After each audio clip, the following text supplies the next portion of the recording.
a former pastor arrested and accused of lewd and indecent acts with a child under the age of 16. And now investigators say that there could be more victims. The Cleveland County Sheriff's Office arrested James McMillan this afternoon. KOCO Zach Rael joining us in studio now. Zach, you have the arrest warrant and you spoke with those who say McMillan used to be their pastor. Jess, Evan, that's right. According to these court documents right here, there are multiple DHS and law enforcement cases where McMillan is listed as a sexual abuse suspect.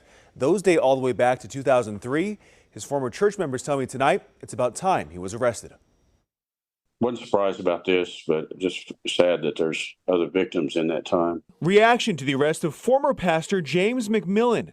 According to court documents, McMillan was traveling with an underage victim on Highway 39 near 120th Avenue Southeast in Cleveland County when they got stuck in traffic. The victim claims McMillan unzipped his pants and began touching himself in front of the victim. The sheriff's office telling us McMillan was a former pastor in numerous churches but is not currently employed at one. Back in 2014, we interviewed McMillan when he was the pastor at First Baptist Church of Kanawha. I believe that is bad business, and it's bad for people. It's no different probably than even bullying.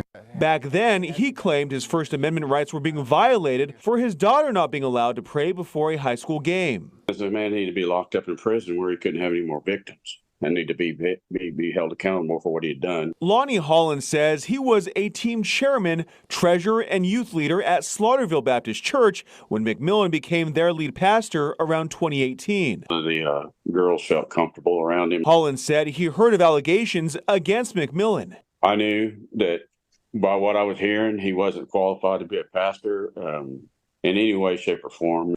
But he says when he tried to get McMillan removed, and they voted to keep him, so at that point, within the week, I was gone. Slaughterville Church has since been renamed and says they are under new leadership. Holland says he never contacted law enforcement because he didn't have evidence of previous crimes, but says he did bring up his concerns to the Oklahoma Baptist Conference. And told them what I'd found out, and basically was told that, yeah, we're going to get to the bottom of this.